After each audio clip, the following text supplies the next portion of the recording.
ये जो बैक्टीरिया वाला टॉपिक है, it is come to an end, it is coming to an end. अब इसमें बायोस्फीयर में प्रोकैरियोट्स का जो रोल है वो बताया हुआ है, जिसमें ख़ास तौर पर सबसे पहले जो है वो केमिकल रिसाइकलिंग का रोल है, which is very important object. और केमिकल रिसाइकलिंग के हवाले से आप लोगों को बहुत अच्छे तरीके से पता है कि ये जितने भी कंपाउंड्स होते हैं, यहाँ पर ना एक बड़ी मज़े की डिस्कशन होती है हमारी ना, एक बड़े ही कमाल किस्म का एक फिनोमिना होता है जिसको हम आमतौर पर डिस्कस किया करते हैं केमिकल रिसाइकलिंग के हवाले से। वो क्या होता है? वो ये होता है कि हम कहते हैं कि जी एक चीज़ है जो मौजूद है इन्वायरमेंट में, इन्वायरमेंट में मौजूद है, इन्वायरमेंट से वो, और इन्वायरमेंट में वो किस फॉर्म में मौजूद है? स्पेशली वो मौजूद है इनऑर्गेनिक फॉर्म में। इनऑर्गेनिक फॉर्म से उसको कन्वर्ट किया जाता है ऑर्गेनिक में, ऑर्गेनिक से उसको कन्वर्ट किया, उसको वो आता है डिफरेंट तरह के जो है, जैसे फॉर एग्जांपल प्लांट्स, उसको एग्जांपल के तौर पे प्लांट्स या बैक्टीरिया उस इनऑर्गेनिक कंपाउंड को किस में कन्वर्ट करते हैं? ऑर्गेनिक में। ऑर्गेनिक में कन्वर्ट कर लेने के बाद आप कहते हैं कि वो आता है फिर हेट्रोट्रॉफ्स में।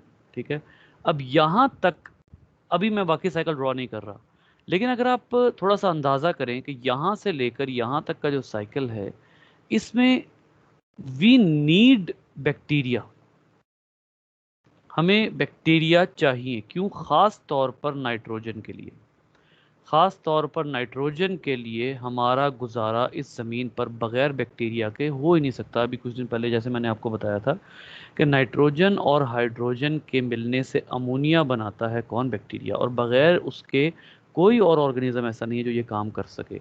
अब ऐसी सूरत हाल में जब आप देखते हैं कि बैक्टीरिया जो है उसके बग़ैर पॉसिबल ही नहीं है लाइफ, तो इसका मतलब है आपके जितने केमिकल साइकिल्स होते हैं, ख़ास तौर पर आपका जो नाइट्रोजन साइकिल होता है, वो बैक्टीरिया के बगैर स्टार्ट ही नहीं हो सकता। ये मैं सिर्फ नाइट्रोजन साइकिल की बात कर रहा हूँ। अच्छा, उसमें फिर आ जाती है प्लांट्स की बात। अब केमिकल रिसाइकलिंग की अगर आप बात करें तो उसमें जाहिर सी बात है कार्बन भी है, और कार्बन का ज़िम्मा इनऑर्गेनिक से ऑर्गेनिक बनाने में कार्बन का ज़िम्मा किसके पास है? प्लांट्स के पास है। हमारे लिए एटलीस्ट, हमारे लिए एटलीस्ट कार्बन के पास है ज़िम्मा, कि कार्बन ने जो है वो, सॉरी, प्लांट्स के पास है ज़िम्मा, मैं बार बार कार्बन बोल रहा हूँ, प्लांट्स के पास है ये जिम्मेदारी कि उन्होंने इनऑर्गेनिक कार्बन को किस में कन्वर्ट करना है? ऑर्गेनिक कार्बन में कन्वर्ट कन्वर्ट करना है। ठीक है, अब ये जो जिम्मेदारी प्लांट्स के पास है, इसमें जब आप देखते हैं कि आप जो है वो प्लांट्स की ईटिंग करते हैं, ठीक है, और उसके बाद वो जितने भी प्रोडक्ट्स हैं वो अपने अंदर लेकर आते हैं, वो प्रोडक्ट्स आपकी बॉडी का हिस्सा बनते हैं। ठीक है, उसके बाद क्या होता है? उसके बाद एक फिनोमिना आता है जिसका आप कहते हैं death, death of different organism, both autotrophs and heterotrophs. वहाँ से वो किसके पास जाती है? वो फंजाई के पास जाती है। फंजाई के साथ साथ वो चीज़ जाती है बैक्टीरिया के पास, और उसके बाद वही चीज़ जो एक ज़माने में आपके जिस्म का हिस्सा बनी थी, वही चीज़ अब वापस किसको मिल जाती है? इन्वायरमेंट को। यानी ये वो स्टेप है जो सबसे ज़्यादा ज़रूरी है। जो चीज़ जहाँ से ली है उसको वापस रखो। ये अक्सर आपकी वालदा मोहतरमा जो हैं, उन्होंने भी आपकी जो है वो खातिर मदारत कई दफ़ा की होगी कि जब आपने कोई चीज़ कहीं से उठाई और आपने वापस नहीं रखी, या गर्मियों के मौसम में आपने बोतल का फ्रिज से बोतल निकाली पानी पीने के लिए, और उसके बाद पता ये लगा कि आपने वापस नहीं रखी, तो आपको आपकी अच्छी खासी खातिरदारी तब भी हुई होगी। बिल्कुल ऐसे ही ये जो फिनोमिना है जिसमें इनऑर्गेनिक कंपाउंड को ऑर्गेनिक में कन्वर्ट करना और ऑर्गेनिक कंपाउंड को वापस कन्वर्ट करके इन्वायरमेंट में भेजना, इसके बगैर गुजारा नहीं है। अब इसके बगैर गुजारा क्यों नहीं है? गौर कीजिए कि जब इनऑर्गेनिक कंपाउंड ऑर्गेनिक बनता है ना, तो उसका एक फीचर आ जाता है उसमें। उसमें क्या होता है कि एलिमेंट्स बिकम इमोबिलाइज्ड, या इसको एक और लफ्ज में कहें तो वो क्या बनेगा? Locked inside an organism. जो एलिमेंट्स होते हैं वो किसी भी ऑर्गेनिज्म में लॉक हो जाते हैं जब आप उनको क्या करते हैं? फिक्स करते हैं। अब फिक्सिंग का क्या मतलब है? गौर कीजिएगा, यहां पर हमें फिक्सेशन का मतलब भी नहीं आता होता। फिक्सेशन का मतलब है making something in available for use. एक तो इसका मतलब ये होता है, एक मतलब, लेकिन इसका एक्चुअल मतलब अभी भी मैं आपको बताता हूँ। Making something available for use. दूसरा जो इसका टेक्निकल लैंग्वेज में तकरीबन सेम मतलब है, लेकिन टेक्निकल लैंग्वेज में मतलब है, वो क्या है कि making an element, making an inorganic element a part of organic compound. किसी भी इनऑर्गेनिक एलिमेंट को ऑर्गेनिक कंपाउंड का पार्ट बनाना, इसको आप कहते हैं फिक्सेशन। अब याद रखिए, फिक्सेशन के बाद क्या होता है, किसी भी कंपाउंड की फिक्सेशन के बाद वो कंपाउंड इमोबिलाइज्ड हो जाता है, लॉक्ड हो जाता है, और लॉक हो जाने के बाद अब वो कंपाउंड तब तक उस जिस्म से नहीं निकलता, तब तक उस बॉडी से नहीं निकलता, तब तक उस लॉक से बाहर नहीं आता, उस कैद से बाहर नहीं आता, जब तक उसको क्या ना कर दिया जाए, जब तक उसको डिकम्पोज ना कर दिया जाए, जब तक उसको डिकम्पोज ना कर दिया जाए। इसका मतलब, और डिकम्पोज करके वापस उसको एनवायरनमेंट में ना भेज दिया जाए। यानी इसका ओवरऑल मतलब क्या हुआ, इसका ओवरऑल मतलब ये हुआ कि जो बैक्टीरियल रोल है केमिकल रिसाइकलिंग में, उसमें बैक्टीरिया सिंपली क्या करता है, उसमें बैक्टीरिया सिंपली जो लॉक्ड एलिमेंट्स हैं उनको लॉक से निकाल कर, इमोबिलाइजेशन से निकाल कर फ्री करता है, एनवायरनमेंट में वापस भेजता है। ये वो रोल है जिसके बगैर गुजारा नहीं चल सकता, क्योंकि आपके तमाम एलिमेंट्स का सोर्स जो कि ऑर्गेनिक बनने हैं, जो आपकी बॉडी का पार्ट बनते हैं, उनका जो उनको आपके लिए अवेलेबल बनाने में बहुत ज़्यादा हाथ बैक्टीरिया का भी होता है। ठीक है, बैक्टीरिया के साथ साथ और भी है, लेकिन बैक्टीरिया का भी होता है। तो ये वो रोल है जो केमिकल रिसाइकलिंग में बैक्टीरिया प्ले करते हैं, और ये जो इमोबिलाइजेशन हो जाती है, इसके ज़रिए हमें जो है वो जो हमें नुकसान हो सकता है उससे हम बच जाते हैं। जैसे ये देखिए, breaking down dead organisms as well as waste products and thereby unlocking supplies of carbon, nitrogen and other elements.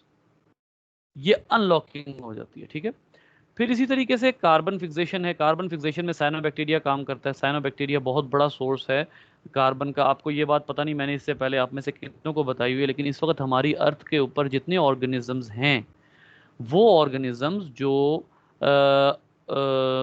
Oxygen की वजह से सरवाइव कर रहे हैं, उनके लिए जो ऑक्सीजन इस वक्त टोटल अवेलेबल है, उसका 80% 80% of oxygen currently is due to phytoplanktons,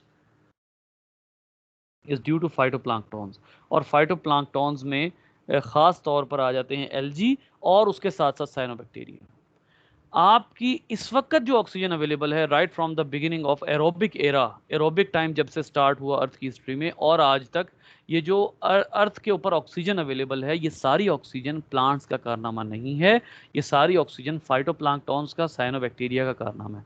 तो ये केमिकल रिसाइकलिंग में साइनोबैक्टीरिया भी अपना भरपूर रोल प्ले करते हैं। ठीक है, इसी तरह से आगे आ जाइए। मैंने बताया ना कि ये ज़्यादातर सिंपल डिस्कशंस हैं, नथिंग एल्स। फिर उसके बाद है इकोलॉजिकल इंट्रैक्शंस। इकोलॉजिकल इंटरेक्शंस में बहुत ज़्यादा जो है वो ऑर्गेनिजम्स ऐसे हैं बैक्टीरिया में जो कि इकोलॉजिकल इंटरेक्शन का रोल प्ले करते हैं। जैसे इकोलॉजिकल इंटरेक्शन में सबसे पहला रोल है सिम्बायोसिस, और दूसरा है म्यूचुअलिज्म। जी बेटा, इन दोनों में फ़र्क क्या है? आपके जो फाइल्स हैं, टीम्स की फाइल्स हैं, उनमें इसका रिसर्च पेपर भी अपलोड हुआ हुआ है। जी बेटा सदफ, आप कुछ कह रही सर रिपीट रिपीट करें। थी। सिम्बायोसिस और म्यूचुअलिज्म में फ़र्क क्या है? सर आई थिंक सिम्बायोसिस है वो ओवरऑल मतलब बोलते हैं, और जो म्यूचुअलिज्म है वो उसका पार्ट है, वो उसमें आएगा ना, जिस तरह से प्रीडेशन, ग्रेजिंग, वो सारे सिम्बायोसिस में आ जाते हैं ना। मैं बताऊं? जी जी जी, बोलिए बोलिए, ज़रूर ज़रूर समीना, ज़रूर। सर, एक में दोनों को फायदा होता है और एक में एक को मतलब ना फायदा होता है ना नुकसान होता है, ये वाली कंडीशन है। वो कमेंसलिज्म है। जी सुमेरा। सिम्बायोसिस में हम ओवरऑल इंटरेक्शन को कहते हैं, और म्यूचुअलिज्म में तो दोनों को फायदा होता है। ऑलमोस्ट यही बात उसने बताई थी सदफ ने। बेटा एक मिनट रुकिएगा, मेरा फ़ोन आ रहा है, एक मिनट।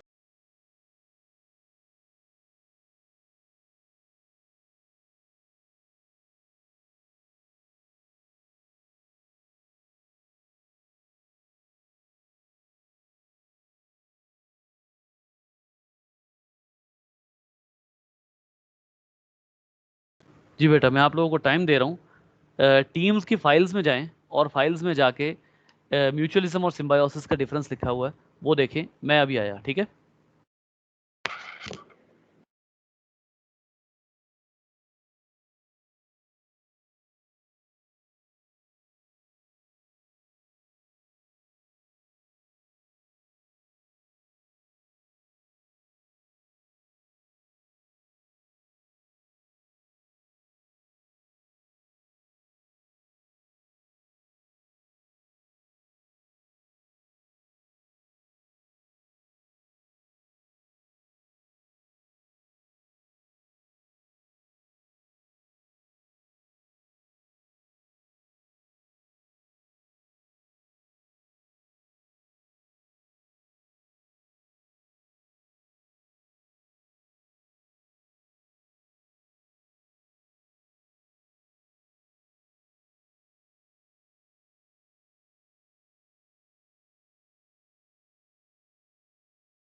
जी बेटा, I am really sorry.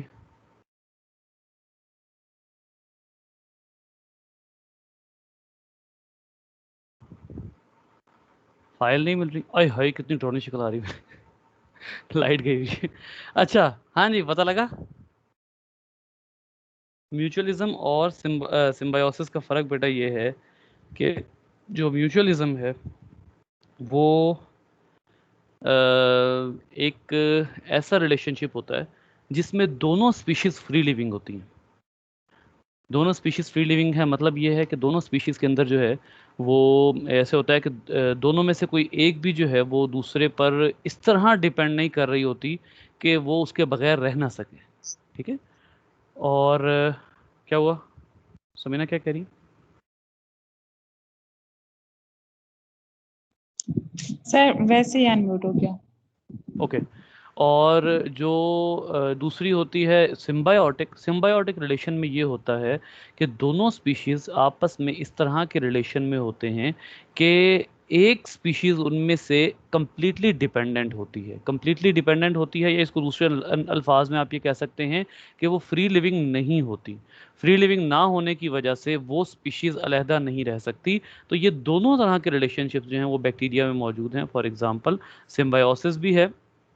Symbiosis में अब सर कौन है ये सिम्बायो सॉरी? सर ये नेटवर्क इशू हमारे पास है या आपके पास है? जी बेटा, किसी और को भी प्रॉब्लम आ रहा है? No sir. No, sir. Sadaf, you know what to do. अच्छा जी। सो अब इसमें जो है वो सिम्बायोटिक रिलेशनशिप, जैसे अब आप कहते हैं कि हमारे बॉडी के अंदर बैक्टीरिया रहते हैं, इंटेस्टाइन में बैक्टीरिया रहते हैं। ये जो इंटेस्टाइन में बैक्टीरिया रह रहे होते हैं, इन बैक्टीरिया के अंदर जो है वो ये सलाहियत नहीं होती कि ये हमारी बॉडी से बाहर रह सकें, क्योंकि ये हम पर कंप्लीटली डिपेंडेंट होते हैं, कंप्लीटली रिलाय कर रहे होते हैं, and they can not live without अस। तो ये एक सिम्बायोटिक रिलेशनशिप है, चाहे वो एंडो सिम्बायोटिक हो चाहे वो एक्सो सिम्बायोटिक हो। आमतौर पर जो सिम्बायोसिस होती है ना वो एंडो ही होती है, एक स्पीशीज दूसरे में रह रही होती है। फॉर एग्जाम्पल एक मिसाल आपको यहाँ पर मैं देता हूँ। मिसाल है, आप लोगों ने पढ़ी होगी एफएससी में, आप लोगों को याद भी होगा, है regarding protist living inside the termite. Protist living inside the termite. अब ये जो protist living inside the termite है, इसमें आप वाज़े तौर पर ये देख सकते हैं कि जो प्रोटिस्ट है वो रह रहा है टर्माइट में। अब वो जो टर्माइट है वो एक ऐसा ऑर्गेनिज्म है जो मल्टी सेलुलर है, और वो प्रोटिस्ट जो है वो यूनिसेलुलर है। ठीक है। और वो प्रोटिस्ट बगैर टर्माइट के रह ही नहीं सकता। अब ये सिम्बायोटिक है, ये सिम्बायोटिक रिलेशनशिप है। तो ये बैक्टीरिया के अंदर जो है वो भरपूर मौजूद होता है, और इस रिलेशन का जो है वो बैक्टीरिया भरपूर फ़ायदा उठाते हैं। ना सिर्फ बैक्टीरिया बल्कि आर्किया। यहाँ पे मैं आपको एक और मिसाल देता हूँ, बड़ी ही ज़बरदस्त मिसाल है, और वो मिसाल कल रह गई थी, it should not be have left. But एक तो हम कहते हैं हमारे गट बैक्टीरिया, गट फ्लोरा, जिसके नाम से गट फ्लोरा या गट बैक्टीरिया, ठीक है, ये दोनों जो हैं वो कहा जाता है। लेकिन उसके साथ साथ एक और चीज़ देखिए कि कुछ आर्किया होते हैं, आर्किया, जो कि रह रहे होते हैं inside the rumen of bovid family. Rumen of bovid family. हाँ जी, र्यूमिन क्या होता है और बोविड क्या होते हैं? सर वो जो जिनके अंदर ओजरी हो। नहीं बेटा, मेरे यहाँ लाइट गई हुई है, मैं बिल्कुल अंधेरा आ रहा हूँ इसलिए। सर वो जी भाग नहीं, बिल्कुल। एनिमल ऐसे एनिमल हैं जो भाग नहीं सकते। ये आपको किसने बताया?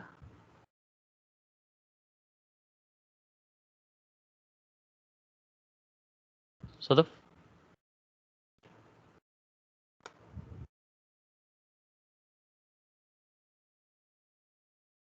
जी पार्ट ऑफ गैस्ट्रोइंटेस्टाइनल ट्रैक्ट है, लेकिन ये ना भागने वाली बात आपको किसने बताई है? सर ये आपने बताई थी ना, आई थिंक आपने कहा था कि मतलब ये इतना तेज नहीं भाग सकते, तभी तो उतना ज्यादा जल्दी अपना वो खा जी लेते जी हैं। जी बिल्कुल, इसीलिए मैं चौंका था, क्योंकि ये पॉइंट जो है ये मुझे आज तक किसी और स्टूडेंट से नहीं मिला, इसीलिए मैं चौंका था, क्योंकि ये मेरी अपनी सोच है कि ये ऑर्गेनिज्म तमाम वो हैं जो कि बल्क ईटिंग करते हैं, बहुत ज़्यादा खाना खाते हैं इससे पहले कि प्रेडेटर आ जाए, ठीक है। तो ये आमतौर पर र्यूमिनेंट्स कहलाते हैं। र्यूमिन असल में उर्दू में कहते हैं ओझड़ी को। अब मुझे नहीं पता बाकी पंजाबी में या बाकी, इवन मुझे पंजाबी का भी नहीं पता। तो ये वो पार्ट होता है जो कि, और बोविड क्या होते हैं?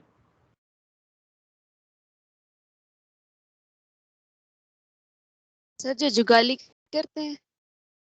जी, बेसिकली बोविड फैमिली कहते हैं, ये जो गाय भैंसों की फैमिली होती है ना, इनको बोविडी फैमिली कहते हैं, बोविड्स होते हैं। अब ये जो बोविड्स हैं, इनकी र्यूमेन में यानी ओझड़ी में ये जो आर्किया होते हैं ये रह रहे होते हैं। और ये वहाँ क्या करते हैं बेटा, वहाँ ये सेल्यूलोज को भी ब्रेक करने में हेल्प करते हैं। प्लस उसके अलावा क्या है, उसके अलावा ये है कि CO2 प्लस H2 को मिला के वहाँ से एनर्जी हासिल करते हैं और वहाँ से रिलीज करते हैं मीथेन। आपको ये पता है कि ये जो बोविड्स होते हैं इनके इनकी र्यूमिन में एक पर्टिकुलर किस्म की स्मेल होती है, वो मीथेन की स्मेल होती है। एक बहुत पर्टिकुलर स्मेल होती है, वो मीथेन की स्मेल होती है। और ये असल में वो मीथेन है जो कि वो बैक्टीरिया हैं, वो आर्किया हैं जो इनके गैस्ट्रो इंटेस्टाइनल ट्रैक्ट में रह रहे होते हैं। सो कहने से मुराद ये, अब ये आर्किया भी सिम्बायोटिक है। क्यों? ये आर्किया भी फ्री लिविंग नहीं है, ये फ्री लिविंग नहीं है। अब आते हैं मिसालों की तरफ म्यूचुअलिज्म के। म्यूचुअलिज्म में मुझे बैक्टीरिया में ऐसा कोई खास मिसाल नहीं मिली जिसमें बैक्टीरिया फ्री लिविंग रह सकता हो, ठीक है। लेकिन अब आप यहाँ पर अगर देखते हैं तो आपका जो है वो म्यूचुअलिज्म की सबसे पहली मिसाल जो आप ही के रिसर्च पेपर से मैं लाऊंगा, वो इंसेक्ट, जो पोलिनेटिंग इंसेक्ट है, पोलिनेटिंग इंसेक्ट प्लस प्लांट, वो प्लांट जिसकी पोलिनेशन हो रही है। अब दोनों में से कोई भी ऐसा नहीं है जो दूसरे के बगैर ना रह सके, दोनों एक दूसरे के बगैर रह सकते हैं। पोलिनेशन हवा के जरिए हो सकती है और इंसेक्ट किसी और पौधे पर जा सकता है। लिहाजा ये दोनों अगर एक दूसरे का फायदा कर रहे हैं तो वो वक्ती तौर पर है, ये म्यूचुअलिस्टिक है, ठीक है। तो बैक्टीरिया में ये दोनों तरह की मिसालें जो हैं वो मौजूद होती हैं। और यहाँ पर आप जो है वो देखिए, बैक्टीरिया में कमेंसलिज्म भी है। अब कमेंसलिज्म बैक्टीरिया में किस तरह से, जैसे हमारे जो स्किन है, यहाँ पर मिसाल जो दी हुई है, more than 150 species live on outer surface of your body covering portions of your skin with up to 10 million cells per square centimetre. Some of these species are commensalistic. You provide them with food such as oil that exude from your pores and a place to live, while they neither benefit nor harm you. आपको उम्मीद है समझ आ गई होगी, लेकिन मैं दोबारा repeat कर देता हूँ कि जो हमारी स्किन पर बैक्टीरिया रह रहे होते हैं वो हमारे स्किन के सिबेशियस ग्लैंड्स जो होते हैं, जिनसे आमतौर पे फैट रिलीज होता है, उन पे उस ऑयल पर रिलाई कर रहे होते हैं। और वो जो ऑयल है वो बेसिकली उनके खाने के काम आता है। लेकिन यही वो ऑयल है, अच्छा यही वो ऑयल है जिसकी बदबू आती है।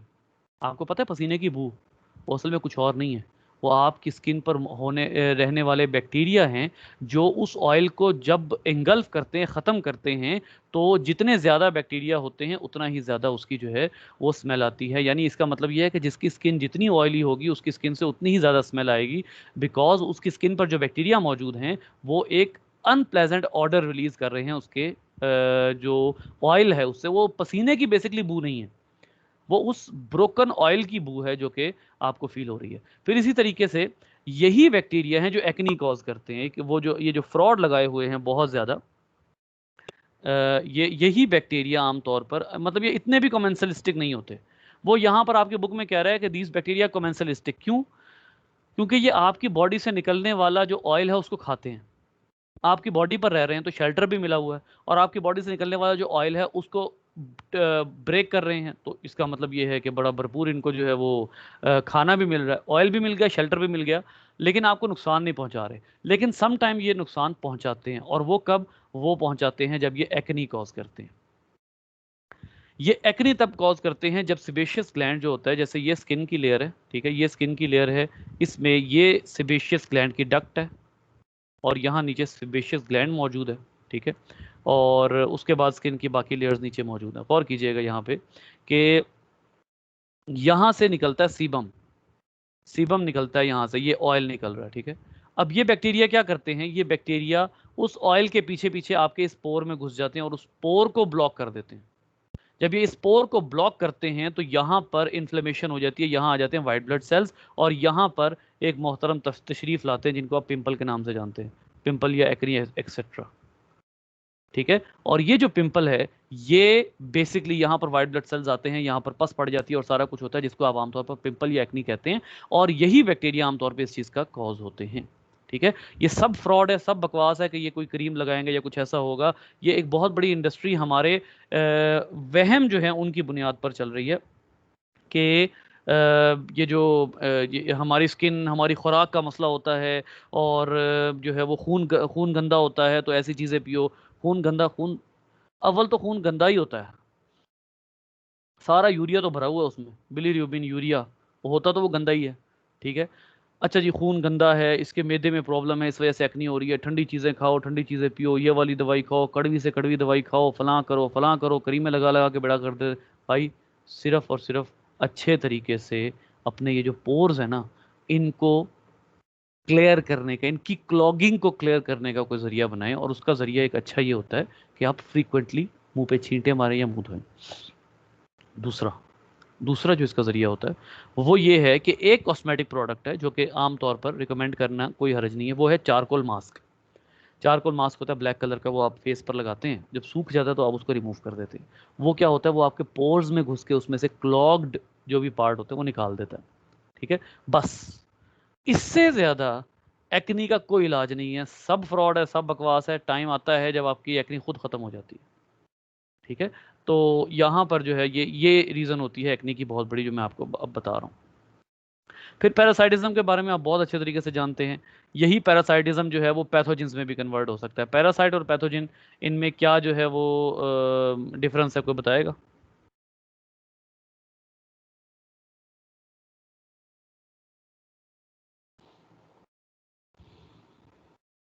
सर किसका डिफरेंस पूछा आपने? पैरासाइट और पैथोजन।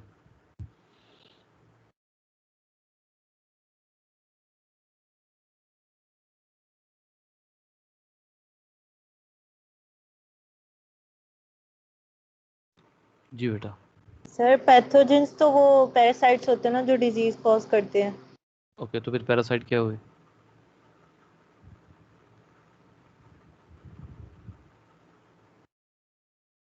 याद रखिए, ज़रूरी नहीं है कि तमाम पैरासाइट्स डिजीज़ कॉज करें। सबसे पहले तो आप इस बात को समझिए कि पैरासाइट क्या है। ये बड़ी ना एक मिसकंसेप्शन है, और इसको क्लियर करें। पैरासाइट वो ऑर्गेनिजम्स हैं जो कि आपसे फूड लेते हैं, take food and provide harm.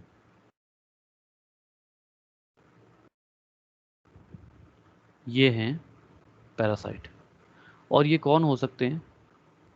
Multi cellular भी हो सकते हैं और यूनिसेलुलर भी हो सकते हैं। लेकिन याद रखिए, कभी ऐसा ज़रूरी नहीं है कि एक पैरासाइट आपको बीमार भी करे। ज़रूरी नहीं है, नताइज क्या निकलते हैं वो एक अलग बात है, लेकिन पैरासाइट ज़रूरी नहीं है कि आपको बीमार करे। लाइस, मच्छर आपको बीमार नहीं करता। मच्छर तो सिर्फ आपसे खून ले रहा होता है, इतने से कतरे का नुकसान करता है जिसके पीछे आपने पूरी इंडस्ट्री बना दी कि इसको मारो। लेकिन प्रॉब्लम क्या है कि वो जो भेजता है वो पैथोजन होता है। मच्छर पैरासाइट है, जोंक पैरासाइट है, जूं मोहतरमा जो हैं वो पैरासाइट है, बहुत से बैक्टीरिया सिर्फ पैरासाइट हैं, अस्कैरिस पैरासाइट है। पैथोजेनिसिटी तब है जब वो आपकी बॉडी की फिजियोलॉजी यानी होम्योस्टेसिस को डिस्टर्ब करेगा, तो वो पैथोजन कहलाता है। अब उस पैथोजेनिसिटी में मल्टी सेलुलर भी हो सकता है, उस पैथोजेनिसिटी में यूनिसेलुलर भी हो सकता है। पैथोजन वो है जो कि आपकी बॉडी की फिजियोलॉजी को, होम्योस्टेसिस को मुतासर कर रहा है। For example, gram negative bacteria toxin release करते हैं और वो आपकी बॉडी की फिजियोलॉजी को बिगाड़ देते हैं। ग्राम पॉजिटिव बैक्टीरिया में क्लोस्ट्रीडियम बोटुलिनम है जो कि आपको बुखार कर देते हैं। ये पैथोजन हैं। तो पैथोजन और पैरासाइट में फ़र्क होता है। ठीक है, हर पैरासाइट पैथोजन नहीं होता, हर पैथोजन पैरासाइट हो सकता है। ठीक है, जाहिर सी बात है वो अपने फायदे के लिए आपकी बॉडी में आया है और आपको नुकसान पहुंचा रहा है। ठीक है, लेकिन पैथोजन का स्पेसिफिकली ताल्लुक डिजीज से है और हर पैरासाइट डिजीज कॉज नहीं करता। सो अब हम यहाँ से आगे चलते हैं, कुछ चीज़ें यहाँ पे जल्दी जल्दी डिस्कस कर लेते हैं, फिर आपके सवाल भी ले लूँगा मैं, टाइम बहुत कम है हमारे पास। म्यूचुअलिस्टिक बैक्टीरिया में आपके सामने अभी मैंने थोड़ी देर पहले बात की कि both beneficial and harmful impacts on humans, ठीक है। म्यूचुअलिस्टिक बैक्टीरिया में हमारा गट फ्लोरा है, ठीक है। इसी तरीके से कुछ बैक्टीरिया होते हैं हमारी इंटेस्टाइन में, जो हमारी इंटेस्टाइन को कुछ कंपाउंड्स को तोड़ने में भी हेल्प करते हैं, कंपाउंड को डाइजेस्ट करने में भी हेल्प करते हैं, डाइजेस्ट करके उसके पार्ट्स में उसको डिवाइड कर देते हैं। तो यानी मतलब ये है कि ये बैक्टीरिया अगर आपके इंटेस्टाइन में ना हो तो आप कुछ फूड एब्जॉर्ब भी नहीं कर सकते, मतलब तोड़ भी नहीं सकते, वो आपके लिए पेट खराबी का बायस बन सकता है। अगर ये, इसीलिए कहते हैं ना कि अगर आप एंटीबायोटिक खाते हैं तो आपका गट फ्लोरा मुतासर होता है, और वो बैक्टीरिया जो आपको डाइजेशन में हेल्प कर रहे होते हैं वो फिर आपको जो है वो कर लेते हैं आपके साथ, वो अगर मर जाएं एंटीबायोटिक से, वो बैक्टीरिया मर जाए जो आपको फ़ायदा पहुंचा रहे हैं, तो क्या होगा कि वो बैक्टीरिया मर जाने के बाद आपकी डाइजेशन जो है उसमें प्रॉब्लम आएगी और आपका जो है वो डायरिया वगैरह इस तरह से हो सकता है। फिर इसी तरीके से पैथोजेनिक बैक्टीरिया, ये इंपॉर्टेंट टॉपिक है। पैथोजेनिक बैक्टीरिया के हवाले से ये है कि बैक्टीरिया के जो आज तक बैक्टीरिया के अंदर जितनी एवोल्यूशन आई है, बैक्टीरिया उसी वजह से एक इंतहाई बेहतरीन ग्रुप है हमारी बॉडी के अंदर डिजीज़ कॉज करने के हवाले से, ठीक है। मतलब ये है कि ये एक ऐसा ग्रुप है कि जो जिसकी वजह से हमारी आधी डिजीजेस जो होती हैं वो इसकी वजह से होती हैं, बैक्टीरिया की वजह से होती हैं, ठीक है। इसमें अब ट्यूबरक्लोसिस जिसने बहुत लंबा अरसा बड़ी परेशानी फैलाई रखी है वो बैक्टीरियल है, ठीक है। बैक्टीरियल न्यूमोनिया भी होता है, ठीक है। फिर इसी तरीके से डिफरेंट तरह के और टाइफाइड जो होता है वो भी बैक्टीरिया की वजह से होता है। फिर इसी तरीके से आपको जो है वो लंग सॉरी ये जो होते हैं आपके जो विब्रियो कोलेरा, ये आपको कोलेरा कॉज करता है। जी सदफ क्या कह रही?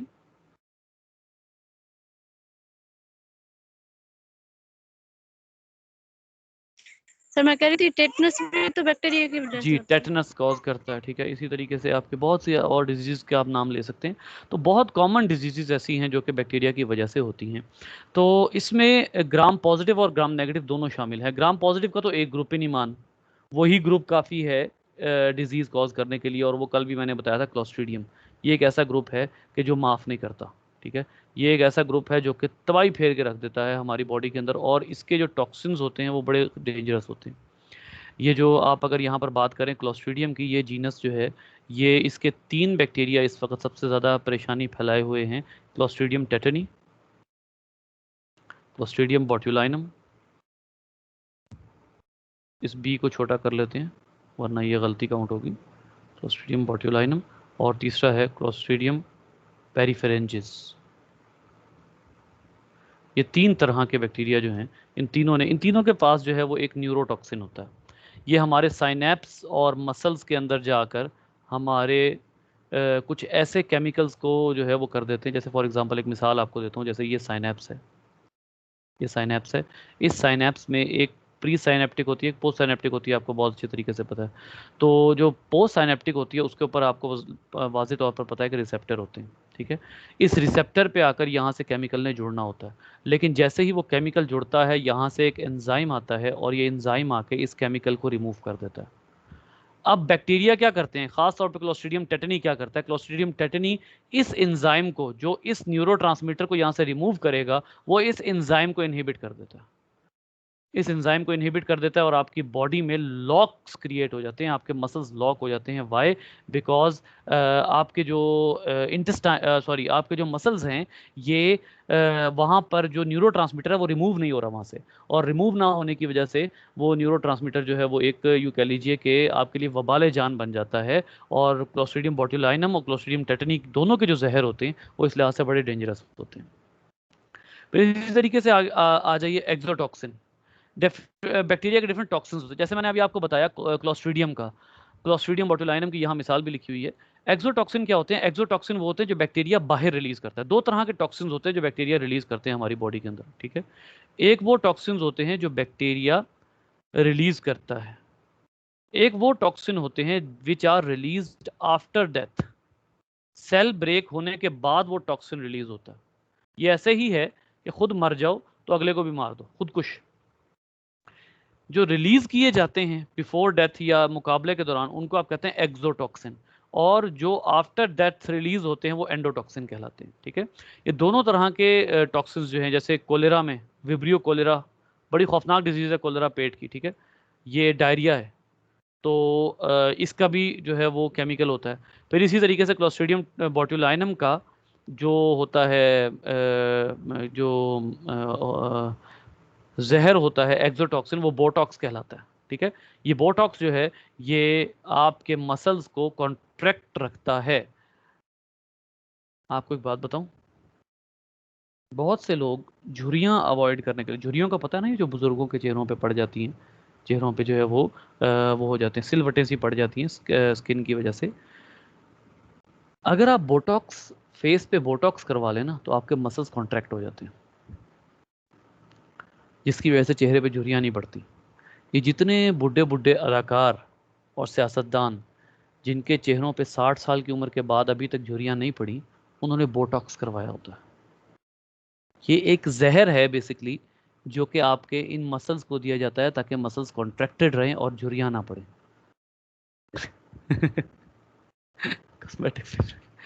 झुर्रियां ना पड़े, ठीक है। ये बोटॉक्स जहर, और ये मैं कहाँ से बात करूँ, ये एक बुक है मेरे पास, वहाँ मैंने पढ़ा था।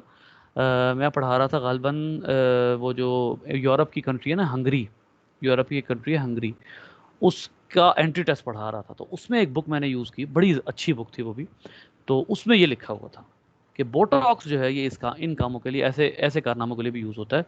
तो देखें कि तवज्जो का मरकज़ बनने के लिए लोग क्या क्या करते हैं।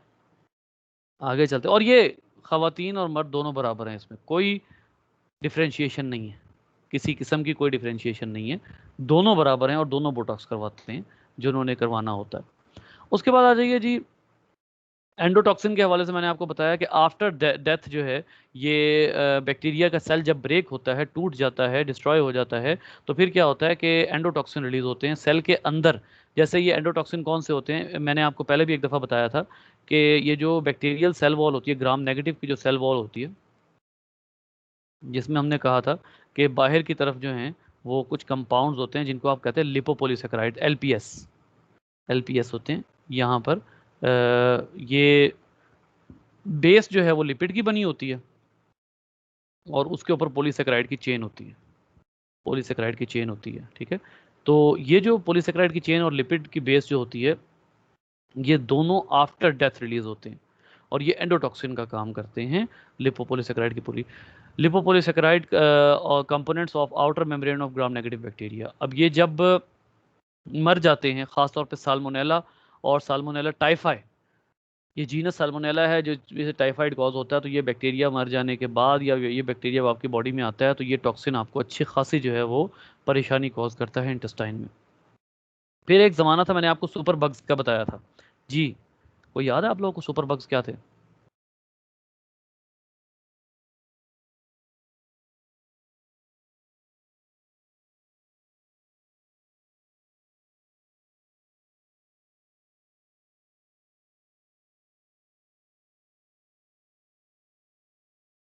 खैर अभी सुपर बग्स को छोड़ें। एक तो मैंने आपको बताया कि बैक्टीरियल पैथोजेनिसिटी एंडोटॉक्सिन की वजह से, दूसरा मैंने आपको बताया एक्सोटॉक्सिन की वजह से, तीसरी बात जो बैक्टीरियल पैथोजेनिसिटी में वो ये है कि some time horizontal gene transfer की वजह से, हॉरिजॉन्टल जीन ट्रांसफ़र की वजह से एक बैक्टीरिया जो पहले वायरुलेंट नहीं था बाद में वायरुलेंट हो जाता है। ये बात आपको पहले भी पता है ग्रिफिथ के एक्सपेरिमेंट से। सो ऐसे भी पैथोजेनिसिटी आती है हॉरिजॉन्टल जीन ट्रांसफ़र की वजह से। एंटीबायोटिक रेजिस्टेंस में बाकी तमाम बातें आप कर चुके हैं, लेकिन इस वक्त जो मैं आपसे सवाल पूछ रहा था वो मुझे बताइए, what is a super bug?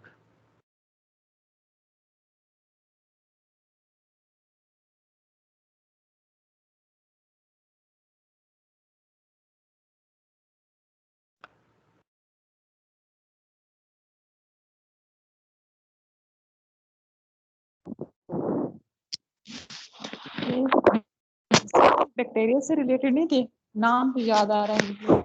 ये नाम तो कोई बैक्टीरिया बैक्टीरिया है। चीज लोहा कुछ कह रही है।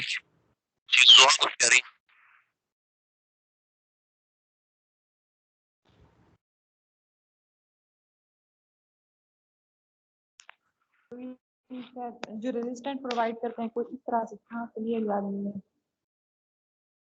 सॉरी क्या, दोबारा बोलिए, रेजिस्टेंट रेजिस्टेंट नहीं प्रोवाइड करते सुपर बग्स, कुछ इस तरह से था, सही याद सुपर नहीं आ रहा। बग्स वो तमाम बैक्टीरिया होते हैं जो कि हमारी इस वक्त करंटली तमाम एंटीबायोटिक्स से रेजिस्टेंट है। कोई भी एंटीबायोटिक हमारी करंट उनके ऊपर जो है वो असर नहीं करती। तो वो बैक्टीरिया सुपर बग्स कहलाते हैं, ठीक है। और इन सुपर बग्स के हवाले से भी एक होप क्रिएट हुई है रीसेंट रिसर्च की, और वो क्या है कि कुछ साइंटिस्ट ने कुछ ऐसे बैक्टीरिया तलाश किए हैं जो लैब में ग्रो नहीं हो रहे थे, सॉइल में से बैक्टीरिया मिले हैं, और उनमें कुछ ऐसे जीन्स मिले हैं जो ऐसी एंटीबायोटिक बना रहे हैं जो आज से पहले यूज़ नहीं हुए और काफ़ी इफेक्टिव हैं। इनको आप कहते हैं malacidins. Malacidins have been effective against multi drug resistant gram positive pathogens including clone USA 300। ये एक है जो कि खासा खौफनाक किस्म का जो है वो पैथोजन है बैक्टीरिया का, ठीक है। तो ये जो है वो मेलासिडिन्स मिले हैं रिसेंटली जो सुपर बग्स के अगेंस्ट भी हमें काफ़ी अच्छे तरीके से रेजिस्टेंट दे रहे हैं, लेकिन ये अभी रिसर्च चल रही है। अभी तक की जितनी एंटीबायोटिक आपकी थी उन्होंने सुपर बग्स को बिल्कुल इम्यून कर दिया है। सुपर बग्स जो हैं वो अब हमें हमारी किसी एंटीबायोटिक के अगेंस्ट वो हम किसी भी एंटीबायोटिक के अगेंस्ट उनका दिफा मौजूद है। सुपर बग्स जो हैं वो किसी भी एंटीबायोटिक से नहीं मरा करते। फिर आखिरी चीज़ आपको एक और अच्छे तरीके से पता है, और वो क्या है कि prokaryotes in research and technology के हवाले से कि आप बहुत ज़्यादा जो है वो इनको सिर्फ मतलब ये है कि ये हमारे लिए नुकसानदेह तो हैं लेकिन उसके साथ साथ फ़ायदेमंद भी हैं। जैसे आप जो है वो फर्मेंटेशन करते हैं बहुत बड़े जो है वो पैमाने पर, फर्मेंटेड कैबेज, ये देखिए क्या इंटरेस्टिंग बात लिखी हुई है, गोभी को भी फर्मेंट करते हैं और उससे सॉयल क्रॉट बनाते हैं और सोया सॉस वगैरह भी बनाते हैं, पेपरोनीज बनाते हैं, फर्मेंटेड प्रोडक्ट है। फिर इसी तरीके से आपका सिरका, आपको पता है सिरका कैसे बनता है, आपको बताएगा?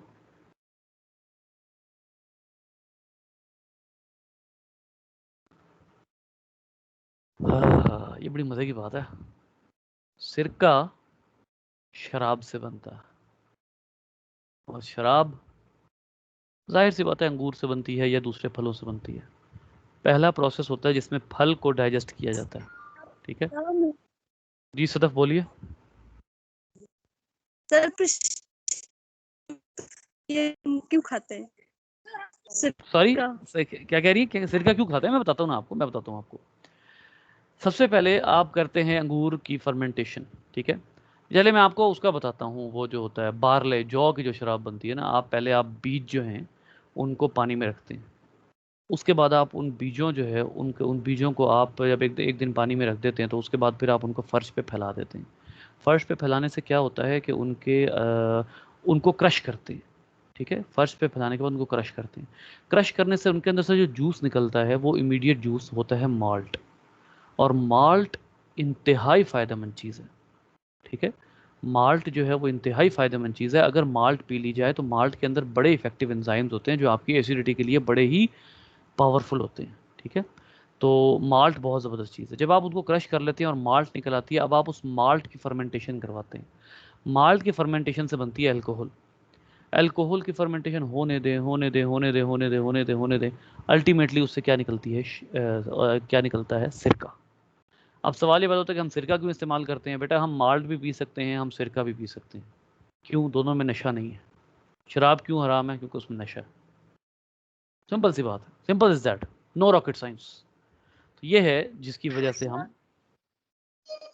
सर सॉरी जी जी बोलिए। सर वो मेरे पास नेटवर्क इशू हो गया था सर। ये किस चीज को क्रश करके हम बनाते हैं, उसका फर्मेंटेशन करते हैं माल्ट जैसे को? जौ की शराब बनती है ना, जौ की शराब बनती है या अंगूर की शराब बनती है, तो जौ की शराब जो है उसमें सबसे पहले आप उससे क्या करते हैं, जौ को का जो बीज होता है उसको आप पानी में डालते हैं। पानी में डाल देने के बाद जब वो अच्छी तरह वाटर सोकिंग कर लेता है फिर आप उसको फैला देते हैं, क्योंकि वाटर सोकिंग के बाद सीड ने फट जाना है। उसको एक दिन के लिए फर्श पे फैला के रखते हैं, उसके अंदर जो प्रोसेसिंग होती है एंजाइम्स की वो हो जाती है। फिर आप उसको क्रश करते हैं। क्रश करने से उसके अंदर से जूस निकलता है, वो माल्ट है। फर्मेंटेशन होनी होती है माल्ट की, माल्ट की फर्मेंटेशन होती है, उसकी शराब बनती है। शराब की मजीद फर्मेंटेशन होती है तो उसका सिरका बनता है, ठीक है। तो सिरका जो है वो कोई उसमें हरज नहीं है, क्योंकि उसमें जो है वो कोई नशा नहीं होता। और सर ये भी पढ़ा है कि अगर सिरका यूज करोगे तो आपके लिवर पे मतलब ज्यादा नुकसानकार है। सिरका तो नुकसानदेह नहीं है, बल्कि सिरका तो फायदेमंद है, वो तो कोलेस्ट्रॉल रिड्यूस करता है। अल्कोहल का है।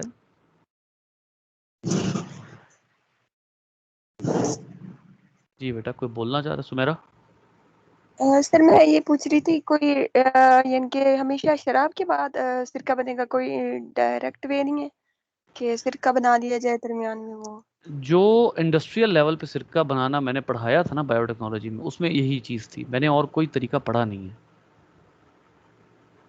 मैंने और कोई तरीका नहीं पढ़ा। इंडस्ट्रियल लेवल पे जो बायोटेक्नोलॉजी जब मैंने पढ़ाई थी, ये बात है 2 साल पहले, तो एमएससी को पढ़ा रहा था कोट राधाकृष्णन में, तो वहाँ पे मैंने पढ़ा था।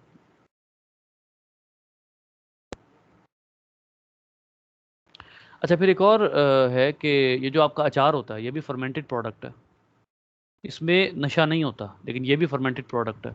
जितने मज़े ले लेके आप खाते हैं, ख़ास तौर पे वो एक क्या खाने का समा होता है कि जब आप सफ़ेद चावलों के साथ डालें गर्मा गर्म पीली दाल, और उसके साथ आप जो है वो या लसूड़े का या आम का या हरी मिर्च का अचार जो है वो साइड पर डाल लें और उसके साथ मिला मिला कर खाएं, तो वो क्या लुत्फ़ आता है आपको खाने का।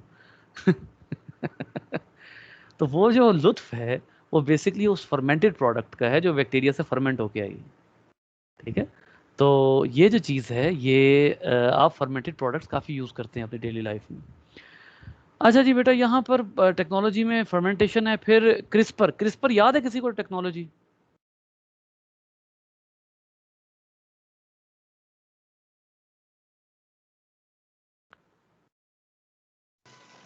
जी सर, डीएनए में रिपीटेड वो न्यूक्लियोटाइड सीक्वेंसेस होते हैं और फिर जो न्यूक्लियस है वो आके कट कर देते, मतलब ये जो इस तरह का ही है, फिर सही से याद नहीं। जी जी जी जी, मेरा ये इरादा था मैं फटाफट आपको पढ़ा दूं, लेकिन इतनी जल्दी पढ़ाना मुनासिब नहीं है। मेरे यहाँ लाइट भी गई हुई है और इतनी तेज़ी से पढ़ा कर निकलना मुनासिब नहीं है, तो थोड़ा सा समझा दूंगा अगले चैप्टर में, अगले लेक्चर में, लेकिन